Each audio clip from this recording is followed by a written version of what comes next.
Welcome everyone to the next installment and possibly the final in the beginner's guide to the Live2D Cubism editor tutorials for face rig. This is what we've got so far. This is the motion we have in place right now for our face rig. Now we need to consider how are we going to move this jelly, how is it going to behave when the character is looking left, right, up and down. I have a few ideas I want to try anyway along the way, and there's also other little add-ons to this body, like the highlights going on here. Because like there would be a maybe slight movement going on, it wouldn't stay stationary too much. But we do have these things here, little patterns that I have in place, which I'd like it to move along with the head a little bit too. So we're going to go into that and see if we can make that happen. For now we're going to just reset the values to default position, and we're going to go and look for the deformers for these little guys here. Alrighty, we're going to start off with this one here, this little shape here underneath the head. This is going to need keyforms for the X and Y parameter. So as the head goes down like this, I would like it to move down like this. And I'm going to click on the next pattern that we've got in place, make some keyforms, and bring this down too.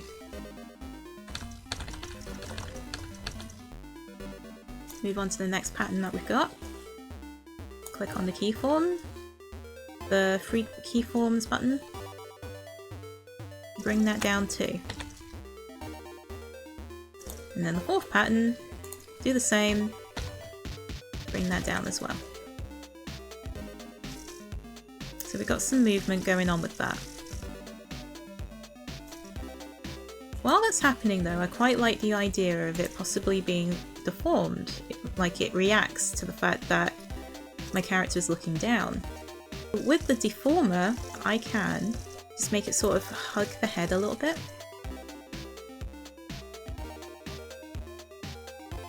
So there's slight movement, very slight movement going on, besides just it all moving down a peg. I'm going to look up and I'm going to do the same thing too. I'm going to bring this up.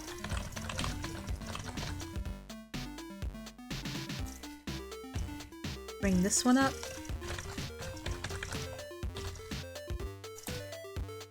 And this one up.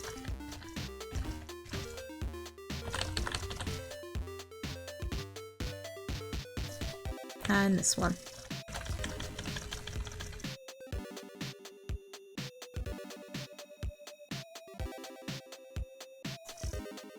So we've got some motion going on now.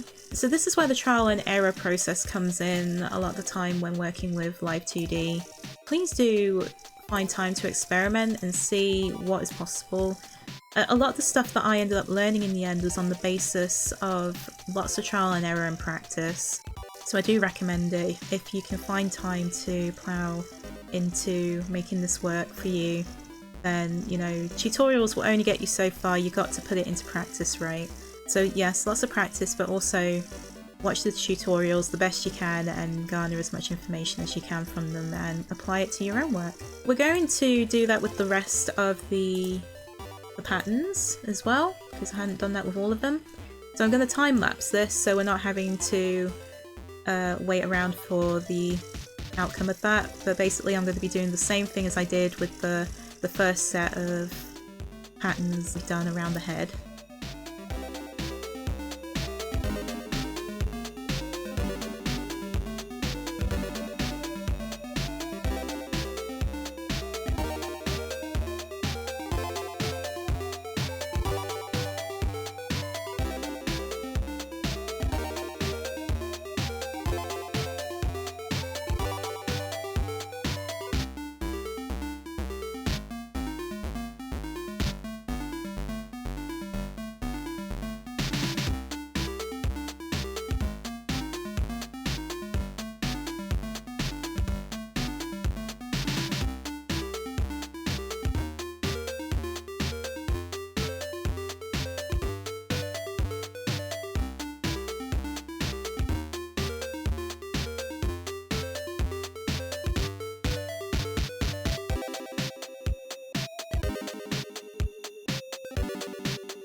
Alrighty, so we've got some kind of motion going on with those bits, which is really what I wanted. Now we've got to do the same on the other side, believe it or not. But the thing is about it is that what I'd like to do before doing anything is start moving this body. I think it's better to work around the shape of the body first before I do anything more with these patterns. It's fair enough if I'm doing it for the up and down motion here, but generally speaking it's probably good practice not to do those things until you've actually done the body shape that you want for the turnaround and the up and down motion of your head. I'm going to go ahead and start deforming the body. So I'm going to work with the main body deformer here, so it has literally everything inside. Generally speaking, the head will be fine, it won't be affected by anything that's going on with the body, which I personally think is the best way to do it, simply because the head, at least you can have a little bit more control over your head deformer than the rest of the idea of a deformer that's doing everything at once. But we're going to select the warp deformer, which highlights literally everything. We're gonna give it some keyforms, we're gonna give it 3. And we're gonna do the left and right angle. Let's try and keep things simple though, but any slight movement will kind of imply perspective.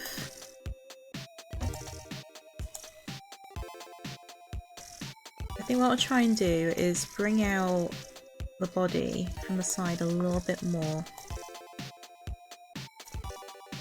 So it's going inwards from the left and we've got some outward movement on the right. Yeah, I think that's better. And in fact it could be subtler, because I don't want it to be too deformed. But something that just sort of implies movement. And in fact, we can go the extra mile and just bring it to the side a little bit. Now we're going to do a similar thing on the right side, so we're going to bring this inwards slightly.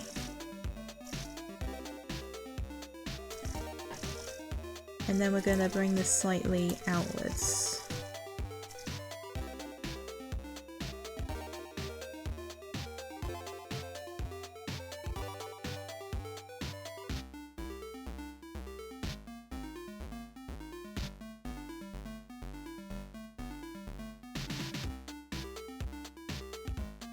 And then we'll do the looking up motion. I think part of me wanted to see if I can stretch out the body. Normally my first instinct is to bring it back like that, but we'll see how it looks if we stretch it out.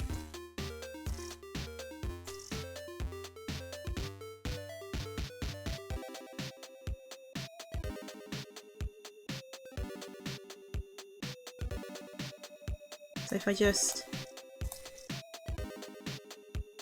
brought it inwards like that,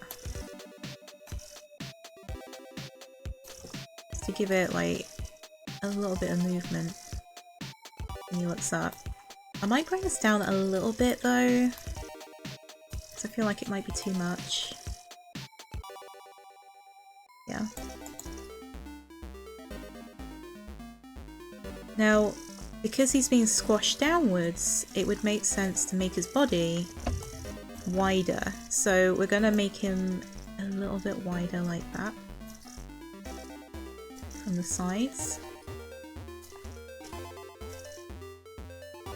There you go. So we got some bounce going on with him. It's really adorable. Oh my gosh. So I think what I might end up doing, in fact, is get his head on this top keyform, and we will get the head deformer. And we're going to just drag him up a little bit like that. It definitely creates a little bit more exaggerated movement. I'm really liking this so far, I'm really excited. It's so cool. It's at this stage of the process where your hard work starts paying off. But yeah, I'm not sure if I like the movement going on with the left and right. So I need to figure out what to do there. Maybe the original idea that I had, bringing this in a little bit.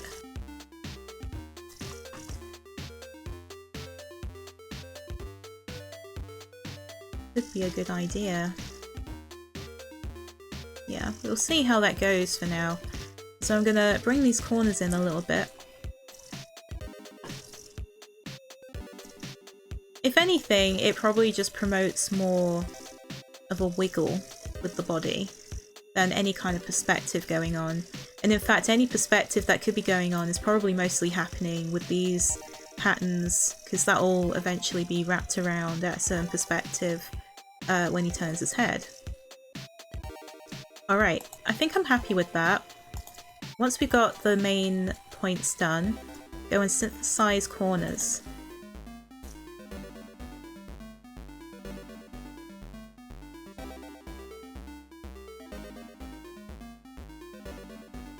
This is what we have so far. Let's just play the animation out, see what it's like. Oh wow, I love that. The breathing is really making it pop even more, the bounce of it and everything. I'm loving it so much, it's so cool. I tell you, Live2D is absolute magic to me, absolute magic. Let's stop this animation playing and we will reset to default values. We're going to continue on with the patterns here. We're going to make it work so that when the head is turning to the left, these also move to the left as well.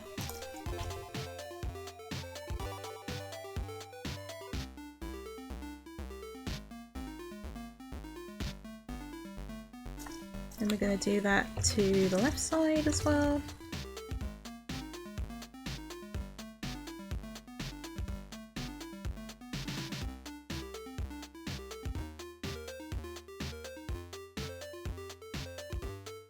Yeah, so it looks like we only need to do the left and right. I still want to add a little bit of deformation to the pattern that we've got going. I might kind of spread this out a little bit more to imply that it's thicker from that angle. And maybe bring this a bit further to the face. See how that looks. Yeah, not bad.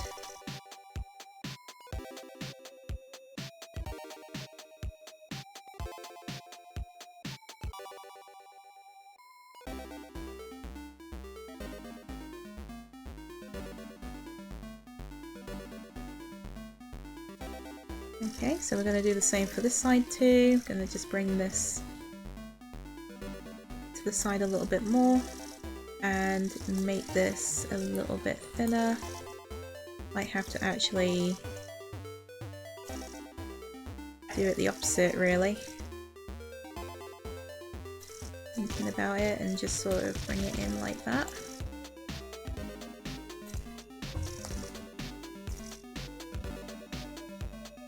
Because I definitely want to create the impression that this is getting tucked behind a little bit more, while these ones are kind of getting thicker.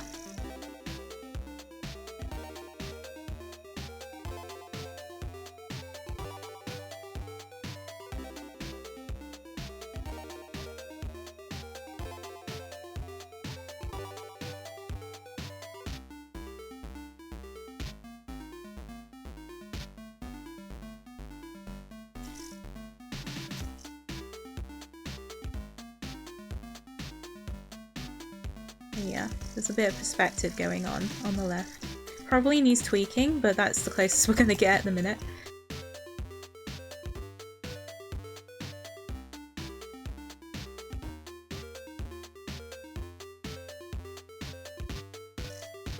So that's one side done, I would say, or close to done. So we're going to have to pretty much do the same thing here.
Alrighty, so we've got the left and right patterns done finally. So we're going to see what happens when we synthesize the corners.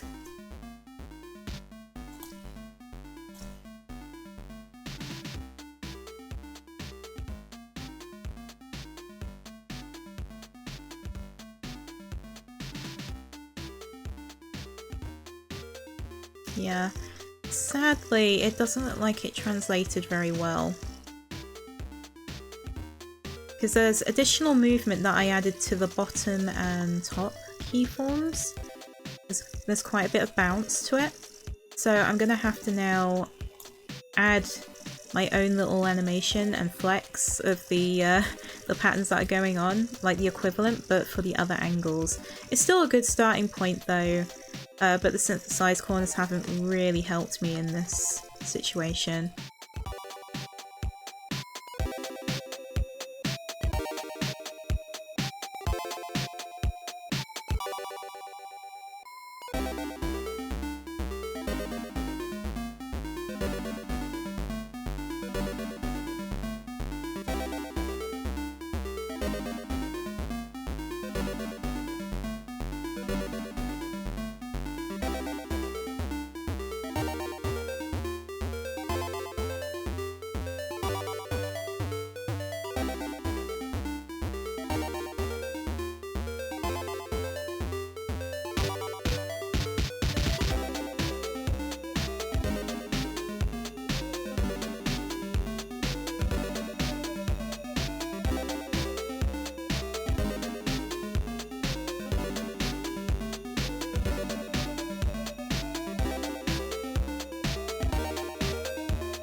Gosh, it took a little while to do this. It's still not perfect, I feel, but it's the best I can do at the minute. The thing that I forgot to do, though, sadly, is that we have these highlights, don't we? We need to really do something with those. Because they're too uniform, I feel. For the situation, I could leave it like this, but maybe I can add a little bit of movement, further movement, by adding some more movement to these highlights a little bit with every movement that is taken with this little guy. So let's just save. And we're going to go and look for the highlights. Which are right here. We've made some deformer highlights from earlier.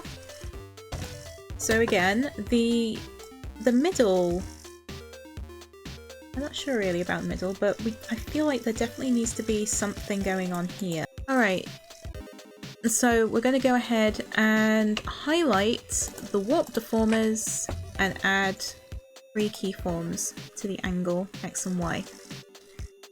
So with this, what I would like to do is deform the highlights so there's like a little curve.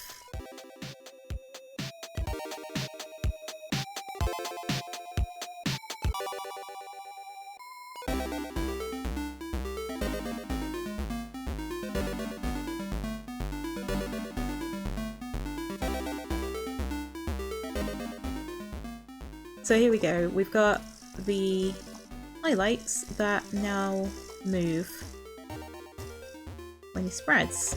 I'm just not sure if maybe this needs to be bigger, like maybe we should be spreading the highlight even more.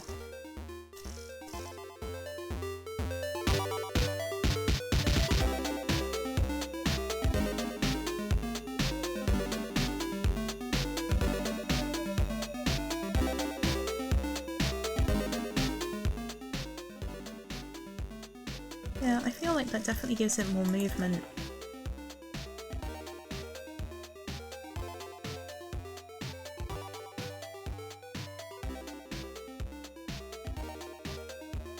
Yeah, I quite like that. What we're going to do is the top. I imagine at this point that a similar thing would happen. I'm going to start off with this one. I feel like the highlight would curve even more, but it'd be much thinner. So let's see if we can make that happen.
So I've just looked up a way of copying and pasting already determined values on the, say, these deformers here. So the values being, we have just deformed these shapes to be the way they look, and we want to apply it to this keyform here. It turns out that it is Control-Shift-C.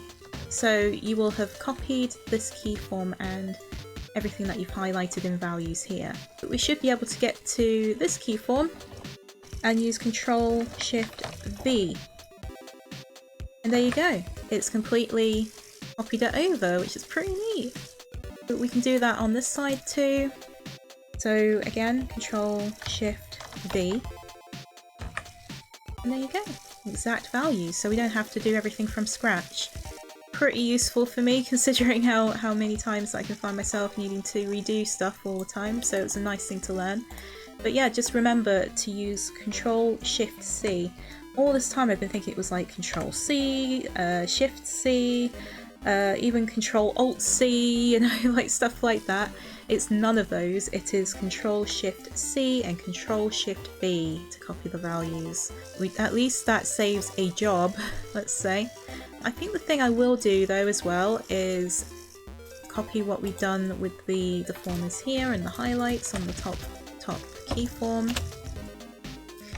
So again, Control-Shift-C, click on the left, Control-Shift-V, and there we go. And then again here, Control-Shift-V, we've got the same values.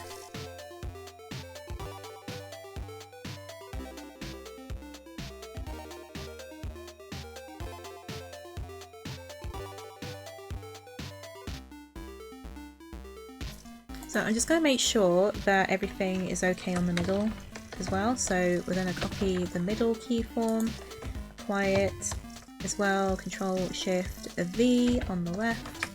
Yeah, that's the only thing that moved, I think. So then we're going to go Control-Shift-V. And there we go. So this is how it's looking so far. So we got the breathing for our face rig. We now have some movement going on with the patterns as well. We've even got a bit of movement on the shine of the jelly too when the character looks up and down. It's getting quite close to being finished, honestly. This is a very, very close finished face rig, so I'm very excited to say that we are nearing the end of this tutorial series. But I think if it's anything to take away from the experience of watching me do this, is that it is a very consistent job in a sense. You have to keep at it. There's a lot of trial and error, especially if you're not really sure what you're doing. To a certain degree, I know what to do. I know the logic so far of the software generally. I don't know if my ways are a little bit more balked out than some of the other people who are more experienced. I've been literally self-taught, and this is why I'm doing it, because I'm hoping to maybe teach you guys how to use things like Live2D and eventually get it working so that you can make your own face rig. But in any case, guys, I hope this was helpful. We'll move on to the physics, which will be the last video.